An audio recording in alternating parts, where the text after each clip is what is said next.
Look behind the frames, Maggie. All of them.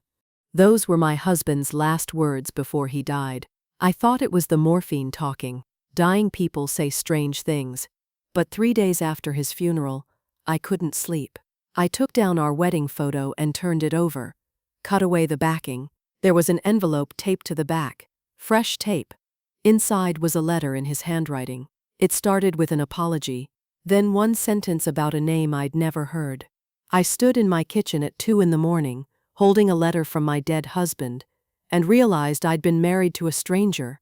My children had been acting strange for weeks, mysterious phone calls, whispered conversations they stopped when I walked in, searching through their father's things when they thought I wasn't looking. They knew something they weren't telling me. The letter said to look behind all the frames, every picture in the house. So I did. Birth certificates with names I didn't recognize, documents that made no sense, a bank account with more money than we should have had, and a business card for a private investigator. My husband had been hiding something big enough to take to his grave, something that was about to tear my family apart, or bring us together in a way I never imagined. Before we continue, please leave a comment telling us where you're watching from, and subscribe to Never Too Old channel. We're creating a community of people who know that our best chapters can happen at any age. Now, back to the story. The grass was still wet from the morning rain. I could feel it soaking through my shoes as I stood at the edge of Thomas's grave, watching them lower the casket. The cemetery workers moved quietly, professionally. They'd done this before, many times. I hadn't. Richard stood on my right, his hand on my elbow like I might fall over. Sarah was on my left, close enough that I could smell her perfume. Something floral and expensive. She'd worn it to her wedding. I remembered because Thomas had sneezed during the vows. People were talking to me. I could hear their voices, low and careful. So sorry for your loss. He was a good man. If you need anything, I nodded, said thank you. Did whatever you're supposed to do when your husband of 42 years is being put in the ground. Richard's phone buzzed. He pulled it from his pocket, glanced at the screen, then put it away. 2 minutes later it buzzed again. This time he stepped back and answered it, his voice too quiet for me to hear. Sarah noticed too. She watched him over my shoulder, her jaw tight. Who keeps calling him? I asked. Work, Sarah said. Too fast. You know how Richard is. I did know. Richard ran his own consulting firm and treated his phone like a lifeline, but he'd turned it off during the service. I'd seen him do it. Sarah's phone chimed. She didn't answer it, just squeezed my arm and smiled, the kind of smile you give someone when you're trying to distract them from something. The service ended. People started to leave. I stood there for a while longer, watching the workers fill in the dirt. Richard and Sarah hovered. They didn't speak to each other, but they kept looking at each other, having some kind of conversation I wasn't part of. Mom, Richard said, we should go. I let them guide me to the car. 3 days earlier, I'd been sitting in a different chair in a different room with the same 2 people hovering over me.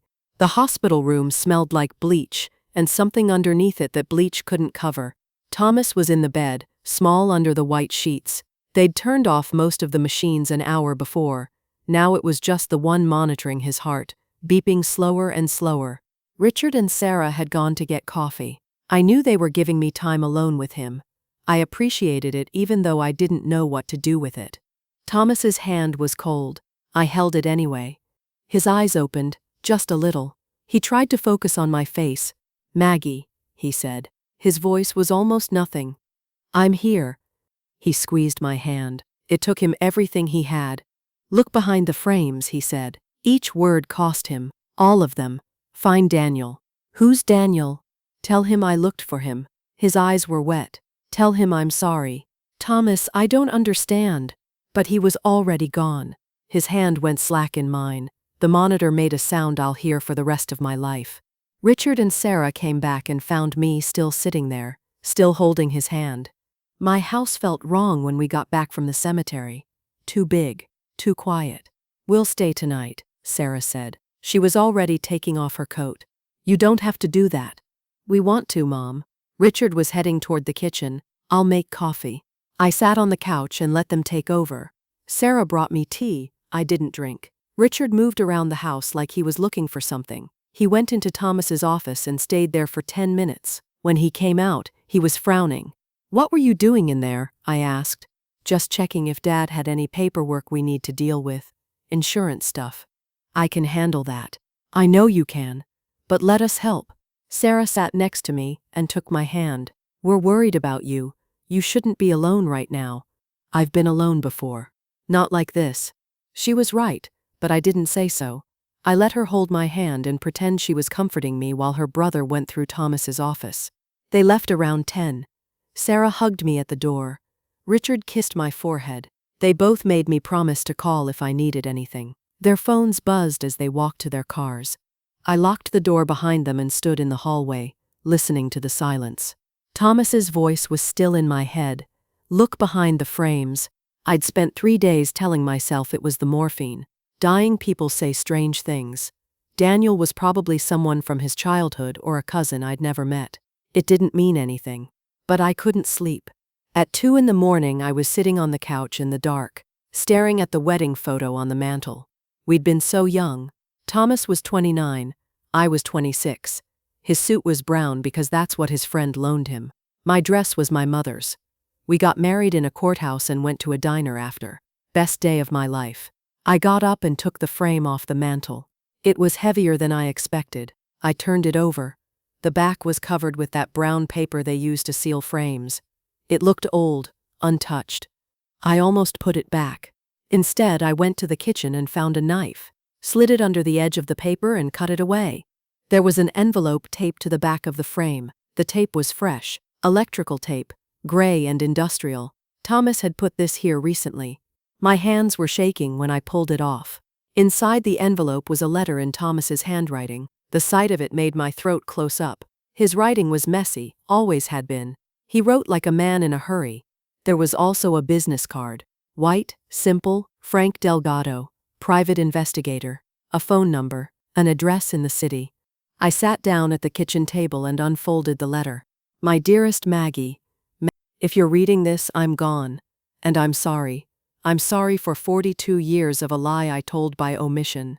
Everything between us was real. The love, the life, the children, all real. But I wasn't whole. I left part of myself behind to protect someone. The man you married was Thomas Brennan, but I was born Henry Kovac. I changed everything about myself to keep someone I love alive. I had a son before I met you. His name is Daniel, and I gave him up to save his life. I was 22, broke, and desperate. Elena, the woman I loved, was dying, pregnant with our child. I borrowed money from a dangerous man to try to save her. She died anyway, and the man came for me and our baby. To protect Daniel, I gave him up for adoption and disappeared.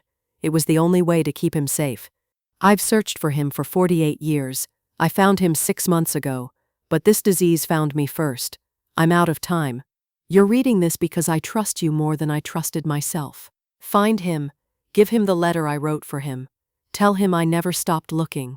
Tell him I'm sorry. Richard and Sarah will be scared and angry. They won't understand at first. Help them see that love doesn't divide, it multiplies. Frank Delgado helped me find Daniel. He'll help you too. You're the strongest person I ever knew. Finish what I couldn't. I love you. Forgive me. Thomas. I read it 3 times. Then I put it down on the table and stared at the wall.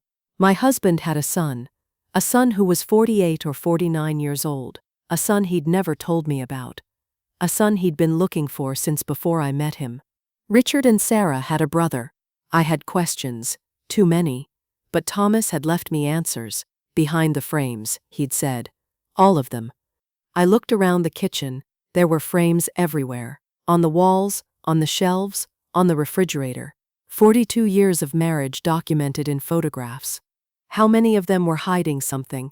I picked up Frank Delgado's card and held it up to the light. The paper was thick, expensive. A private investigator. Thomas had hired a private investigator. I looked at the letter again. You're the strongest person I ever knew. He'd always said that. When I went back to work after Sarah was born, when my mother died, when I had to put my father in a nursing home, you're stronger than you think, Maggie. I folded the letter and put it back in the envelope with the business card. Then I went to the living room and started taking down frames. Over the next 3 days, I opened every frame in the house. The family photo from the beach came first. Richard at 7, Sarah at 3, Thomas holding her on his shoulders. I turned it over and cut away the backing.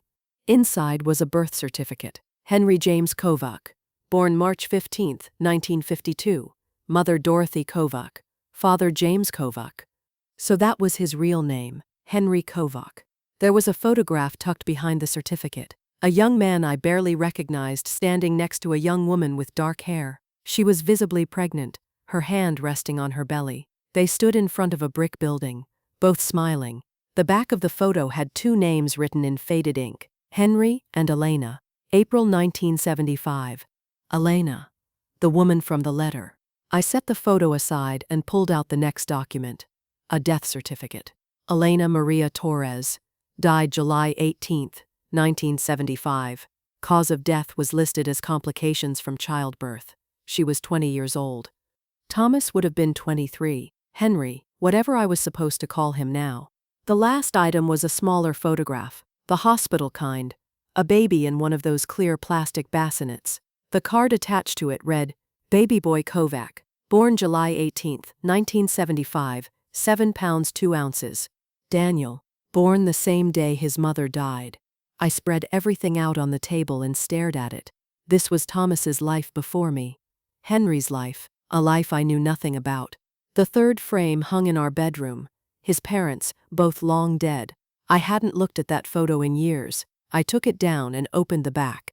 Inside was another envelope with newspaper clippings. The paper had yellowed and gone brittle. I unfolded the first one carefully. An obituary.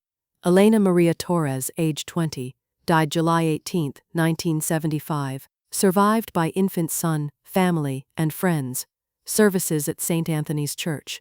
The second clipping was smaller, from the legal notices section, just a few lines. Petition for adoption, Baby Boy Kovac, closed records, with a case number listed. There was a photocopy of a legal document, Henry James Kovac petitions for voluntary termination of parental rights, adoption to be closed and sealed.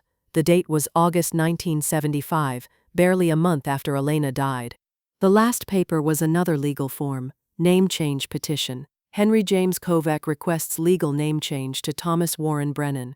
Granted September 1975. Within 3 months he'd lost Elena, given up his son, and erased himself. I sat on the edge of the bed and looked at Thomas's photo on the nightstand. Our last anniversary. He was smiling, tiramisu on the table in front of him even though he wasn't supposed to have sugar. Why didn't you tell me? I thought. But I already knew. He'd explained it in the letter. The fourth frame took me another day to work up to. The vacation photo from Cape Cod, 15 years back. We'd rented a cottage for a week with Richard and Sarah's families. Rained 4 out of 7 days, but Thomas said it was perfect anyway. Inside the frame was a bank statement for our joint savings account. The one Thomas had opened in 1982, the year after we married. Both our names on it, Thomas Warren Brennan and Margaret Ann Brennan. I'd seen statements for this account over the years. Thomas always called it our emergency fund. I never paid much attention. He handled the finances, deposited money every month, said it was for our future. I trusted him. The balance made me sit down hard. $237,000. I'd never looked at it this closely. Never added it up. The deposit records went back decades. Small amounts at first. $50 here, $100 there. Later it increased. $200 a month, sometimes 3. Regular as clockwork for 40 years. A note was attached in Thomas's handwriting. This is for Daniel, for medical bills, for his children, for the life I couldn't give him, our emergency fund, our savings. It had never been for us. He'd been saving for a son he couldn't find for 4 decades, and I'd been signing tax returns and account papers for years without knowing what it was really for. I picked up Frank Delgado's business card from the kitchen counter where I'd left it. I'd been looking at that card for days. I called the number. A man answered on the second ring. Delgado. This is Margaret Brennan. My husband was Thomas Brennan. He had your card. A pause. Mrs. Brennan, I've been hoping you'd call. I'm very sorry for your loss. Can we meet? Of course. When and where? We agreed on a coffee shop downtown the next morning at 10. I arrived early and took a corner table where I could see the door. Frank Delgado walked in right on time. 60s, gray hair, worn suit, the kind of face that had seen things. He spotted me and came over. "Mrs. Brennan?" "Margaret." He sat across from me and pulled a folder from his bag, set it on the table between us. "How much did Thomas tell you?" "He left letters behind picture frames. He said he had a son named Daniel, that he'd been searching for him and you helped." Frank nodded. "I worked for your husband for 15 years. He came to me back in 2010. Said he'd been searching on his own since the 70s, getting nowhere, wanted someone who knew what they were doing. And did you?" "I like to think so, but closed adoptions are hard. Sealed records. Took me all 15 years to crack it." "How did you finally do it?" "Laws changed in some states, made it easier for adoptees to access birth records if they petitioned. I kept monitoring those petitions, looking for anyone born July 18, 1975, searching for birth parents. Found Daniel's petition about 7 months ago." He opened the folder and pulled out a photograph. A man in his late 40s standing outside a house. Tall, broad shoulders, dark hair going gray. He looked like Thomas. Same jaw, same stance with his weight on one leg. "That's Daniel?" "Daniel Novak. The name his adoptive parents gave him. Lives about 2 hours from here. Works as an electrician. 2 kids, both teenagers. Divorced about 5 years back." "Thomas knew all this?" "I gave him the full report 6 months ago. He sat in his car in my parking lot and cried. Said he was going to write a letter, make a plan to meet Daniel face to face. Called me 2 weeks later and told me he'd been to the doctor." My throat went tight. "The cancer?" "Yeah. He knew time was short. Asked me to help him put everything together for you. Said you were the only person he trusted to finish this." I looked at the photo of Daniel. He had kind eyes. "Has Daniel been looking too?" "For years. That's how I found him. He hired his own investigator, tried to unseal his adoption records. When I found his petition, I knew it had to be him. Dates matched, location matched, everything." Frank pulled out more papers, contact information, Daniel's address, phone number, a full background report. "Your husband wanted you to have this. He was putting it behind another frame but ran out of time, so he left it with me to give to you." Frank's eyes were sad. "He really loved you. Talked about you every time we met. Called you the strongest person he knew. He kept saying that. He meant it." I took the folder and held it. Inside was everything I needed to find Daniel. A man I'd never met. A man who didn't know I existed. "Do my children know about this?" I asked. Frank shifted in his seat. "When Daniel couldn't find his birth father through official channels, he did what people do. Found Richard and Sarah online. Reached out to them about 3 weeks ago, right before Thomas died." My stomach dropped. "They knew?" "They knew someone claiming to be their father's son had contacted them. I don't think they believed him. That explained the phone calls at the funeral, the searching through Thomas's office. They knew and hadn't told me." I thanked Frank and left with the folder. Drove home and spread everything on the kitchen table next to the other documents. Then I called Richard. "Can you and Sarah come over tonight? I need to talk to both of you. Is everything okay? Just come over, around 6. They arrived together. I heard them on the porch, talking quietly before Richard used his key. "Mom?" He came into the kitchen and stopped when he saw the papers on the table. "What is all this?" "I was hoping you'd tell me." He looked at the documents spread across the table. His face went pale. "Where did you get these?" "Your father left them for me, behind the picture frames, along with a letter explaining he had a son before he met me." I kept my voice level. "A son who contacted you 3 weeks ago. A son you decided I didn't need to know about." "Mom, it's not like that." "Then what is it like?" Sarah appeared in the doorway. "We were trying to protect you." "From what?" "From some stranger trying to take advantage while you're grieving." Richard pulled out a chair and sat. "This guy came out of nowhere claiming to be Dad's son. We thought he wanted money. He has a name. Daniel. We don't know that's really his name. We don't know anything except he showed up at a very convenient time. Your father knew about him. Your father hired a private investigator to find him. Your father looked for him for 48 years." Sarah sat down too. "Dad never mentioned any of this." "No, he didn't. Because he was protecting Daniel from a dangerous man who would have killed them both. I pushed the folder across the table. Read it. Then tell me if you still think he's trying to take advantage. They opened the folder. I watched Richard's jaw clench and Sarah's eyes fill. When they finished, Richard looked up. This is real? As real as we are. Sarah wiped her eyes. Dad had another son. We have a brother. Half-brother, Richard said quickly. A half-brother we've never met. That's going to change, I said. Richard's head snapped up. What do you mean?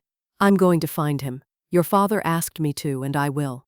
Mom, you can't just call some stranger. He already knows he's your father's son. He's been searching for his birth parents for years. Sarah looked at Richard. Something passed between them. What aren't you telling me? I asked.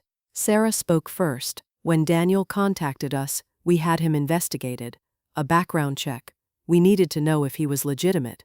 And everything checks out. He's who he says he is. Dates match, locations match, born the same day as that birth certificate. Adopted by the Novak family. Been searching for his birth parents since his 20s. So you knew he was telling the truth and still blocked him? Richard leaned forward. We didn't know what Dad would have wanted. We didn't know any of this existed. He gestured at the papers. We thought we were protecting you. And now that you know? They looked at each other. Now we're asking you to wait, Richard said. Let us look into this more. Your father left me clear instructions. I'm going to follow them. I gathered the papers and put them in the folder. Picked up the bank statements. I'm going to the bank tomorrow to handle the account. Then I'm calling Daniel. You can come with me or not. Your choice. I went upstairs and closed my bedroom door. Sat on the edge of the bed. Thomas's photo was still on the nightstand. I picked it up. I'm going to find him, I said to it. I'm going to finish this. The next morning, I drove to the bank with the account information. The manager led me to a private room and helped me access everything. The money was there, just like Thomas had documented. Decades of deposits in the account we'd held jointly all those years. There was also a safety deposit box I didn't know about. The key had been in the folder from Frank. Inside was a sealed envelope, heavy, thick, for Daniel, written in Thomas's shaky handwriting from his final weeks. His letter to his son. There were also photographs, recent ones, the kind Frank must have taken during his investigation. Daniel outside a job site in work clothes, tool belt around his waist. Daniel with 2 teenagers at a diner, all of them laughing at something. Daniel's house, a small ranch with a truck in the driveway. Thomas had these for the last 6 months of his life, had held them and looked at them and never met the person in them. I put everything in my purse and drove home. Then I pulled out my phone and the contact information Frank had given me. The number rang twice before someone answered. Hello? Deep voice, cautious, male. Is this Daniel Novak? Yes. Who's this? I took a breath. My name is Margaret Brennan. I'm Thomas Brennan's widow. I think you tried to contact my children a few weeks ago. Silence. Then, Mrs. Brennan. Yes, I did. They told me not to call again. I know, I'm sorry about that. They didn't understand. I gripped the phone tighter. I found your father's letters. I know who you are. I'd very much like to meet you. His breath caught. You believe me? I do. Can we meet? I have things your father wanted you to have. When? As soon as you can. We agreed to meet the next day at a coffee shop halfway between us. I hung up and sat at the kitchen table, hands shaking. I was going to meet Thomas's son, Henry's son. The coffee shop was halfway between us. 2 hours for me, 2 hours for him. I got there 30 minutes early and chose a table near the window where I could watch the parking lot. I'd brought the folder Frank gave me. Inside was Thomas's sealed letter to Daniel, the photographs from the safety deposit box, and copies of everything I'd found behind the frames, birth certificates, death certificates, adoption papers, proof. A blue pickup truck pulled into the lot at exactly 11. A man got out. Tall, broad shoulders, wearing jeans and a work jacket. He stood by his truck for a minute, looking at the coffee shop like he was deciding whether to go in. Daniel. He looked so much like Thomas it hurt. Same height, same build, same way of standing with his hands in his pockets. His hair was darker but going gray at the temples. He had Thomas's jaw. He finally walked toward the entrance. I watched him come through the door, saw him scan the room. Our eyes met. He knew. Somehow he knew it was me. He came over slowly. Mrs. Brennan? Margaret, please. Daniel. He held out his hand and I shook it. His palm was rough, calloused. Working hands. He sat down across from me. Up close I could see Thomas even more clearly. The shape of his eyes, the way he held his mouth when he was nervous. "Thank you for meeting me," he said. "I wasn't sure you would." I wasn't sure either. Not at first. A waitress came by, and we both ordered coffee. Neither of us would drink. Daniel pulled a worn manila envelope from his jacket pocket. Set it on the table between us. "I brought everything I have. Thought you might want to see it. Proof I'm who I say I am." "I believe you. But yes, I'd like to see." He opened the envelope carefully, pulled out documents one by one. His adoption certificate. Daniel Robert Novak, adopted August 19, 1975. Birth parents listed as sealed records. A photograph. An older couple holding a baby. The woman had kind eyes and graying hair. The man wore glasses and smiled at the camera. "My parents," Daniel said. "The Novaks. They adopted me when I was 5 weeks old. Raised me in Pennsylvania. They were good people." "Were?" "They died 12 years ago. Car accident." His voice was flat. "After that I started looking, trying to find out where I came from." He showed me more papers. Court petitions to unseal his adoption records. Letters from lawyers. A thick file documenting years of searching. "I hired an investigator about 4 years ago," he said. "Guy took my money and found nothing. Hired another one about 2 years back. He found the birth certificate. Baby boy Kovac, born July 18, 1975. Mother Elena Torres. Father Henry Kovac." He looked at me. "Your husband was Henry Kovac before he was Thomas Brennan, right?" "Yes." It took me another year to find the name change records. Henry James Kovac became Thomas Warren Brennan in September 1975. I traced him here. Found the obituary online about a month ago. Saw he had a wife and 2 children. He stopped. "I'm sorry about your loss. I know it's recent." "Thank you. When I contacted your children, they thought I was lying, or trying to scam you. I don't blame them." I pulled my own folder out. "Your father left me this, behind picture frames in our house.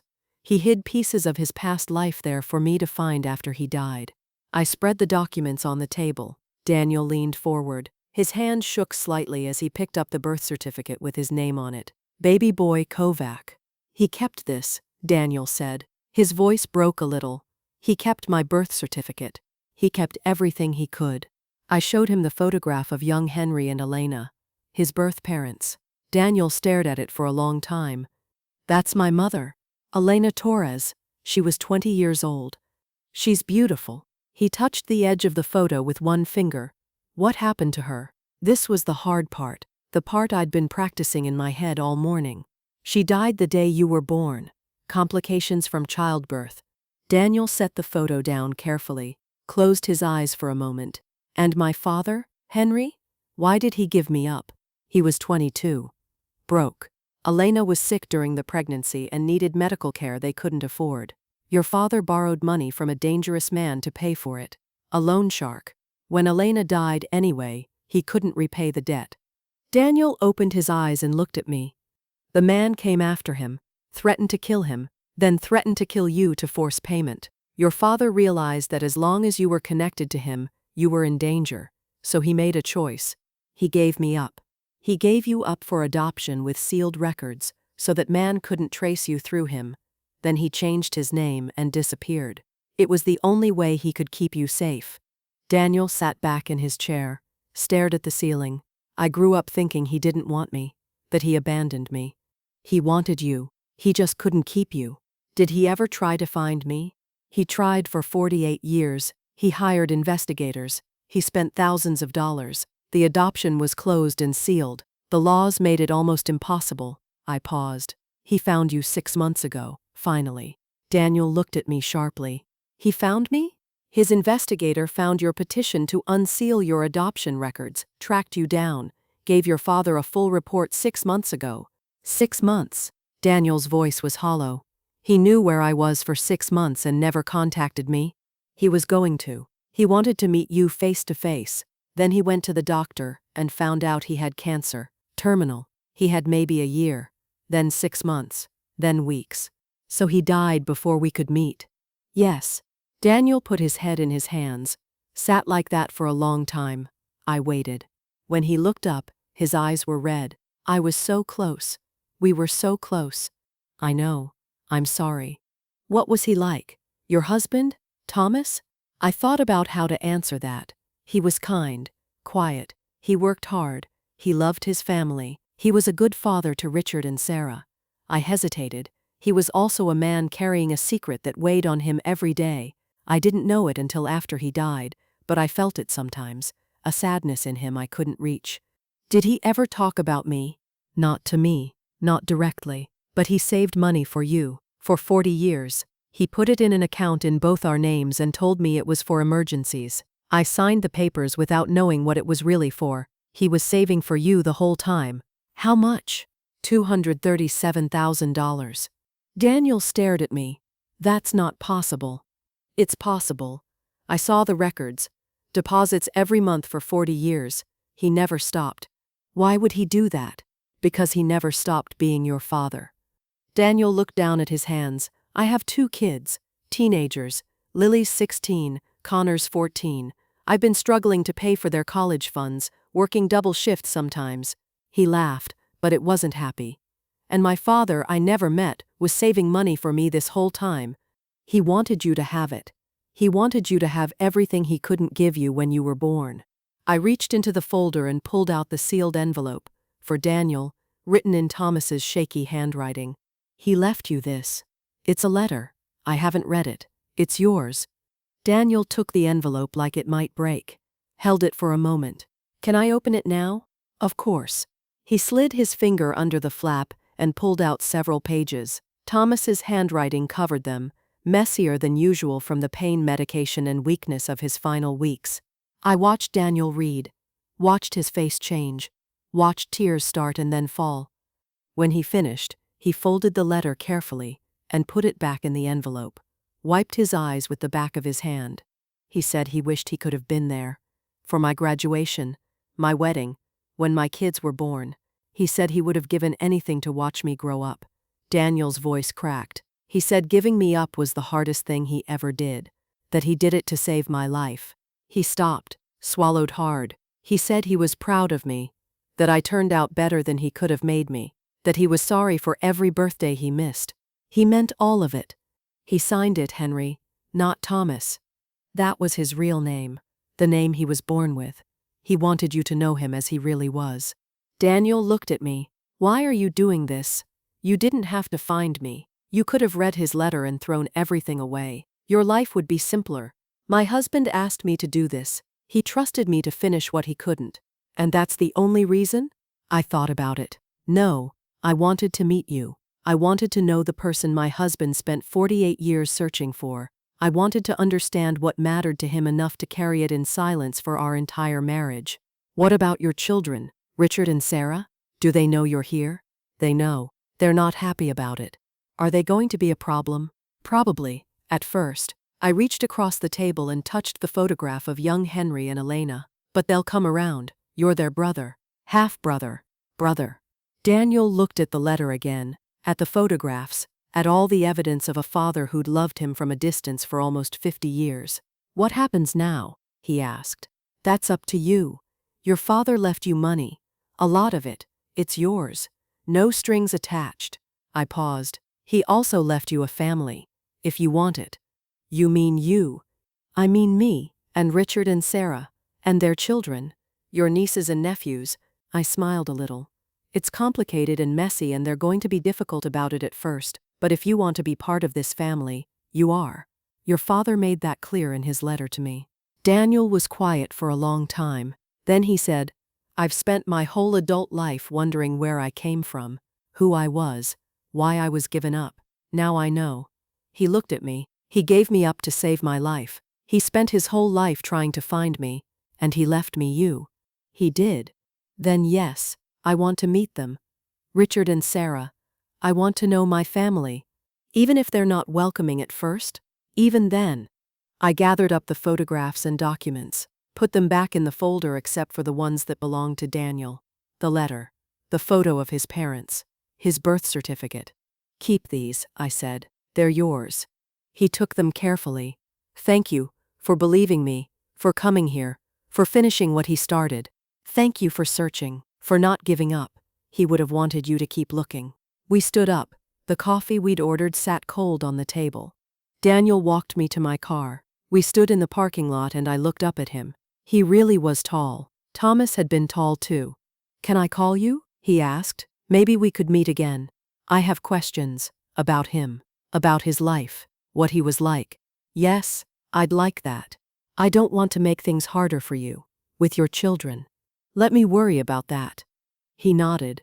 Looked down at his hands holding the letter and the photograph of his parents. I didn't think anyone would believe me. Your kids certainly didn't. They will, eventually. You sound more certain than I feel. I'm not certain about them, but I'm certain about you. I pulled my keys from my purse. This is complicated, Daniel. It's going to take time, but your father wanted you to have a family, so that's what I'm going to give you. He looked at me for a long moment, then suddenly stepped forward and hugged me, quick and awkward but real. Thank you, he said into my shoulder. Thank you for not turning me away. I hugged him back. He smelled like sawdust and coffee, like work and worry and hope. When he pulled away, his eyes were red again. I'll wait to hear from you. You will. I drove home with the folder on the passenger seat and Daniel's phone number written on a scrap of paper in my wallet. Thomas had a son. And now I had another choice to make. Tell Richard and Sarah I'd met him, or give Daniel and myself time to build something real first. I decided to wait. I met Daniel 4 times over the next 3 weeks. Coffee at first, then lunch at a diner halfway between us, then a walk around a park when the weather turned warm. We talked about Thomas.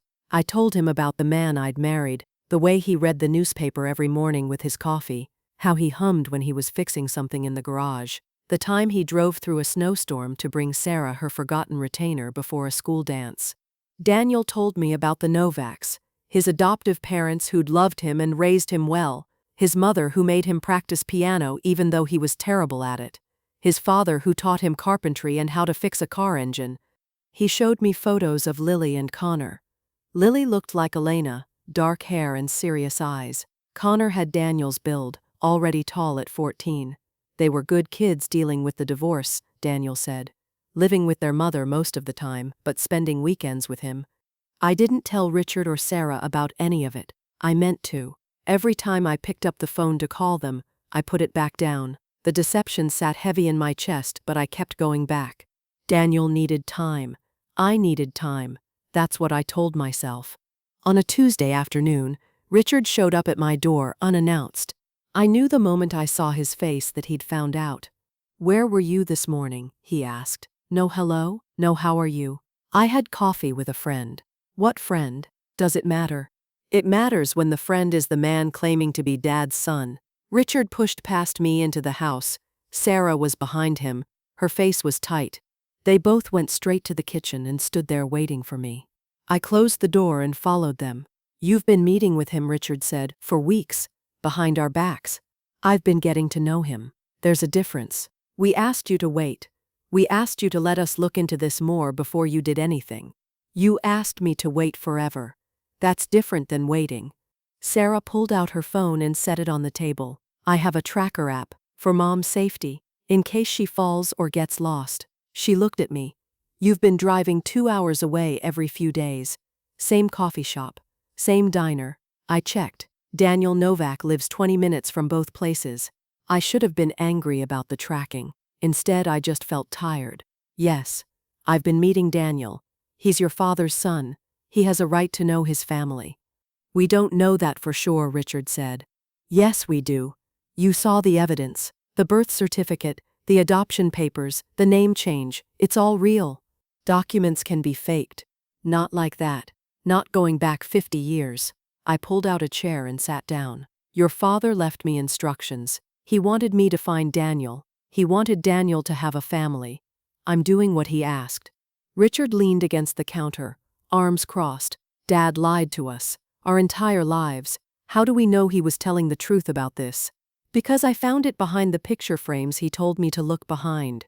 Because a private investigator he hired for 15 years confirmed it. Because Daniel has been searching for his birth parents since his adoptive parents died 12 years ago. I looked at both of them. And because Daniel looks exactly like your father. Sarah sat down across from me. You've met him multiple times. What's he like? He's kind. Careful. He works as an electrician. He has 2 teenagers, Lily and Connor. He's struggling, but he's trying. I paused. He's nothing like what you think he is. What do we think he is? Richard asked. A con artist, a liar, someone trying to take advantage. Can you blame us? No. But I'm asking you to trust me now. I've spent 3 weeks getting to know him. He's real. This is real. Richard and Sarah looked at each other. That silent conversation they'd been having since the funeral. We want to meet him, Sarah said. You already told him you weren't interested. That was before we knew you were sneaking around to see him.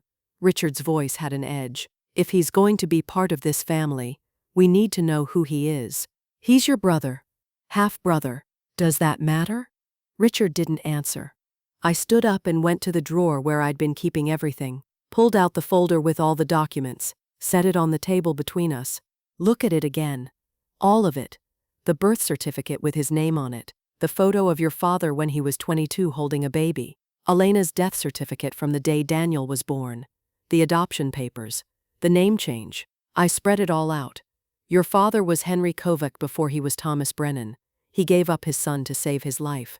Then he spent 48 years trying to find him. Sarah picked up the photo of young Henry and Elena, stared at it. I've never seen Dad look like this, so young. He was 23 when she died, 22 when Daniel was born. And he never told us, never told you, just carried it alone for our entire lives. She looked up at me. Did he ever think about telling us, or were we just part of the lie he was living? You were everything to him. But he never stopped being Daniel's father either. Both things were true. Richard picked up the bank statements. $237,000. He saved all this for a son he couldn't find. He never gave up looking. What does Daniel want? Richard asked. The money, a family, what? He wants to know where he came from, who his parents were, why they gave him up. I gathered the papers back into the folder. The same things you'd want if you'd spent your whole life wondering. Richard was quiet for a long time. Then he said, We want to meet him. Soon. Here. It's going to be difficult. I don't care. I pulled out my phone and sent Daniel a text. Can you come to my house tomorrow afternoon? Richard and Sarah want to meet you. His response came fast. Yes. What time? We agreed on 2. The next day I cleaned the house even though it didn't need it, made coffee nobody would drink, set out cookies nobody would eat. Daniel arrived 5 minutes early. I saw his truck pull up and went to open the door before he could knock. They're already here, I said, in the living room. How angry are they? Very. Should I have brought something? Flowers? I don't know the protocol for meeting siblings who think you're a fraud. Just bring yourself. He followed me into the living room. Richard and Sarah stood up when we walked in. The 3 of them looked at each other. The resemblance was impossible to ignore. Daniel had Thomas's height, his build, his hands. Richard had Thomas's eyes. Sarah had his smile. They were siblings whether they wanted to be or not. Daniel, this is Richard and Sarah, my children. I paused. Your half-brother and sister. Half-brother, Richard corrected. His voice was cold. Daniel held out his hand. It's good to meet you, finally. Richard looked at the hand for a long moment before shaking it. His grip was brief, formal. Sarah didn't offer her hand at all, just said, Sit down, we have questions. Daniel sat in the armchair across from the couch. Richard and Sarah sat together like a united front. I stayed standing near the doorway, ready to referee. Tell us who you are, Richard said, from the beginning. Daniel took a breath. My name is Daniel Novak. I'm 49 years old. I was born July 18, 1975, and given up for adoption 5 weeks later. I was adopted by Paul and Linda Novak. They raised me in Pennsylvania. They died 12 years ago in a car accident. After they died, I started looking for my birth parents. Why? Sarah asked. Because I wanted to know where I came from, who I was. Medical history, family history, all the things adoptees wonder about. And you found Dad? Eventually. It took years. The adoption was closed. Records were sealed. I hired investigators. Got nowhere for a long time. Then I found the birth certificate. Baby boy Kovac. Mother Elena Torres. Father Henry Kovac. From there I found the name change records. Henry Kovac became Thomas Brennan. And then he died, Richard said. And then he died. I saw the obituary. Found you two on social media. Reached out. Daniel looked at them. You told me to leave your mother alone, that I was a fraud. I understood. I would have thought the same thing. So why are you here now? Richard asked. Because your mother called me. Because she found letters your father left behind picture frames. Letters that explained everything. Because she believed me. Sarah leaned forward. What do you want from us? Nothing you don't want to give. I'm not here for money. I'm not here to take anything from you. I just wanted to know my father. I wanted to meet his family. My family. He paused. If you'll have me. Richard's jaw was tight. Dad never mentioned you. Not once in 42 years. How do you explain that? He couldn't. The man he borrowed money from threatened to kill me. The only way to keep me safe was to completely disappear from my life. Change his name, move away, never contact me. If he'd told anyone about me, it could have gotten back to that man. Daniel's voice was steady. He gave me up to save my life. That's what Mom said. It's what he said. In the letter he left for me. Daniel pulled the envelope from his jacket pocket. He found me 6 months before he died. His investigator finally tracked me down. He was going to come meet me. Then he got the cancer diagnosis. He knew he didn't have time. Sarah's eyes filled. He died knowing you existed but never meeting you. Yes, that must have been hard. It was harder for him.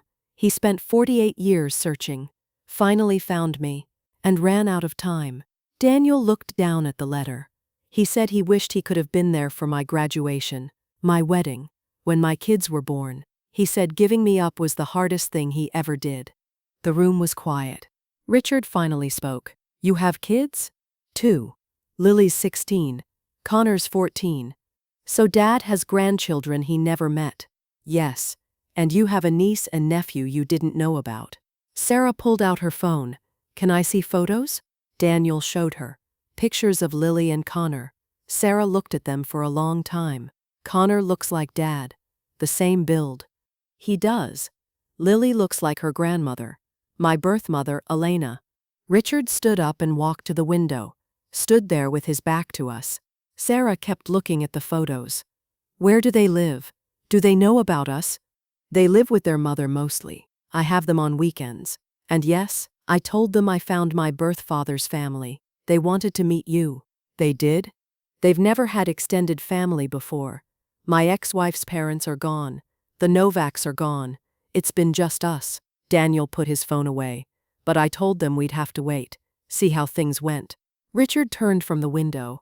What was in the letter? The one Dad left for you? Daniel's voice went quiet. He said he searched for me his entire adult life. That he never stopped being my father, even though he couldn't be with me. He said he was proud of me. That I turned out better than he could have made me. He stopped. He said he loved me. And he was sorry. Sarah was crying now, wiping her eyes with her hands. Richard's face was stone but his eyes were wet. He never stopped looking for you. No, he didn't. That's why he was sad sometimes. Mom said she felt it but couldn't reach it. It was you. It was always you. I'm sorry. I never meant to cause him pain. Or you. You didn't. He did what he thought was right. Kept you secret to keep you safe. Richard came back to the couch and sat down. I'm angry at him for lying, but I understand why he did it. The room fell quiet again, but it was different this time. Less hostile. Just heavy with grief and confusion and the weight of 50 years. Sarah finally looked up. I'd like to meet them. Lily and Connor. If that's okay with you. Daniel's eyes widened. You would? They're family, right? Yes, they are. Richard didn't say anything for a long time. Then he pulled out his phone. Give me your number. I'm not promising anything, but I'm not shutting you out either. Daniel gave him the number. Richard saved it. Sarah did the same. When they stood to leave, Richard stopped at the door, looked back at Daniel. "He loved you," Richard said. "I don't know how I feel about any of this yet, but I know he loved you. The letter, the money, the searching. He wouldn't have done all that if he didn't." "I know. Thank you for saying it." Richard nodded once and walked out. Sarah gave Daniel a small smile before following her brother. I closed the door behind them and turned to Daniel. He was still sitting in the armchair, looking stunned. "That went better than I expected," I said. "They didn't throw me out." "They didn't. They want to meet my kids." "Sarah does. Richard will come around." Daniel stood up slowly. "Thank you for making this happen, for pushing them. Your father asked me to. I'm just doing what he wanted." "No, you're doing more than that. You're giving me a family." I walked him to the door, watched him drive away in his blue truck. Richard and Sarah had met their brother. It wasn't acceptance yet, but it was a beginning. Sarah called Daniel first.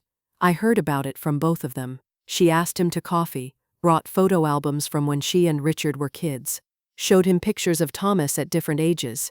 Daniel did the same with photos of the Novaks, his adoptive parents. They discovered small things. Both of them were left-handed. Both hated mushrooms. They had the same laugh, quick and surprised. Richard took longer. 3 weeks after the meeting at my house, he sent Daniel a text, just an address and a time. They met at Thomas's grave. Daniel told me about it later, how they stood on opposite sides of the headstone, not speaking at first. How Richard finally said, "He should have told us." How Daniel answered, "He was protecting me, and you." They didn't hug, didn't make promises, but Richard stopped leaving the room when Daniel's name came up. I handled the money transfer at the bank. $237,000 moved from the joint account Thomas and I had held for 40 years into an account in Daniel's name. Daniel sat across from me at the bank manager's desk and stared at the papers. "This is real. It's real. I've never had anything like this. Your father wanted you to have it. For your kids' college. For whatever you need." He signed the papers with a shaking hand. Later that week, Sarah brought Daniel a box. Inside was Thomas's watch, the one his father had given him. Richard added a photo album, the old leather kind with black pages and corners for holding pictures. Family photos going back to Thomas's parents. "You should have these," Sarah said. "You're part of this too." Daniel couldn't speak, just nodded and took the box. The weekend after that, Daniel brought Lily and Connor to my house. I saw them through the window before they knocked. Lily tall and serious, dark hair pulled back. Connor lanky and nervous, hands in his pockets. Both of them looked like they weren't sure they belonged here. I opened the door before they could decide to leave. "You must be Lily and Connor. I'm Margaret." Lily smiled carefully. "Our dad talks about you a lot. Good things, I hope. He says you gave him his family back." Daniel stood behind them, proud and terrified. "They wanted to meet you." We sat in the living room. I showed them photos of Thomas, told them stories. Connor asked questions about what kind of work Thomas did, what kind of car he drove. Lily asked quieter questions about what he was like, if he was happy. "He was," I said. "But he carried sadness too. Now I know why." Before they left, Lily hugged me, quick but real. "Can we call you Grandma Margaret? Dad said it would be okay, but we wanted to ask." My throat went tight. "I'd like that very much." 2 weeks later, Sarah brought her kids over when Daniel brought his. 4 teenagers who didn't know each other, sitting awkwardly in my living room eating cookies and looking at their phones. Then Connor mentioned he played basketball. Sarah's son played too. They started talking about teams and games, and suddenly they were just kids with something in common. The girls took longer, but by the end of the afternoon, Lily was showing Sarah's daughter something on her phone, and they were both laughing. I made too much food. Richard showed up late, but he showed up, brought his family, stood in the kitchen with Daniel, and talked about work, about raising teenagers, about normal things. It wasn't perfect. Richard still called Daniel by his full name, never just his first name the way Sarah did. There were silences that felt heavy, moments when someone would start to say something about Thomas and then stop, unsure. But they were trying. A month after the first meeting, I hosted dinner. Everyone, all 3 of Thomas's children, their families, all the grandchildren. My dining room table wasn't big enough, so we used the kitchen table too, pushed together awkwardly with a board across the gap. Mismatched chairs. Too many people talking over each other. Sarah told a story about the time Thomas drove her to 3 different stores looking for a specific color of ribbon for a school project. Richard added the detail that it was 11 at night and everything was closed except a 24-hour craft store, 2 towns over. He did that kind of thing, Richard said. Drove forever if we needed something. Daniel listened, quiet. Then he said, in his letter to me, he wrote that he wished he could have done things like that. Driven me places, been there for small things. The table went silent. He missed all of it, Daniel continued. But he thought about it, he imagined it. That counts for something. Sarah reached across the table and squeezed his hand. The conversation moved on. Lighter things. Someone told a joke. The kids argued about something. Dishes got passed and dropped and passed again. I watched from my seat at the head of the table. 3 of Thomas's children, 7 grandchildren. A family built on secrets and sacrifice and love that survived both. After everyone left, the house was a mess. Dishes everywhere, chairs out of place. It smelled like food and coffee, and too many people in a small space. I started cleaning up, then stopped. Sat down at the table instead. Thomas's wedding photo was still on the mantel where I'd put it back after finding his letter behind it. Next to it was a space I'd been thinking about for weeks. I pulled out my phone and looked at the photo I'd taken during dinner. All of us, Richard and Sarah, and Daniel, standing together behind the table, their families around them, me at the end, smiling. The next day I had it printed and framed, brought it home and carried it to the mantel. I set it next to Thomas's and my wedding photo. 2 frames, 2 versions of family, both real. Thomas had given me 42 years of marriage, 2 children, a life built on trust even when he was carrying weight I couldn't see. Then, in death, he'd given me one more gift, a son who'd spent his whole life searching, children who learned that family could grow even in grief, grandchildren who'd never met their grandfather but carried pieces of him in their faces and their gestures. I touched both frames, the young couple in the first, not knowing what was coming, the full table in the second, proof of what we'd become. I finished it, I said to the photo of Thomas. Like you asked. The house was quiet, but it didn't feel empty. It felt like the pause between gatherings, like people would be back soon. They would be. Daniel was bringing the kids next weekend. Sarah wanted to go through more photo albums. Richard had mentioned something about teaching Connor carpentry the way Thomas had taught him. We were figuring it out, learning how to be a family that started with secrets but wouldn't end with them. I picked up the wedding photo and looked at Thomas's young face. You kept him safe, I said, and I brought him home. I put the photo back and stepped away. 2 frames on the mantel, the family that was and the family that is. Both mattered. Both were real. And Thomas, wherever he was, could rest knowing his son was no longer alone. So, that's my story. I'd love to hear what you think. Do you think Thomas was right to keep his secret all those years? Let me know in the comments, and subscribe for more stories like mine.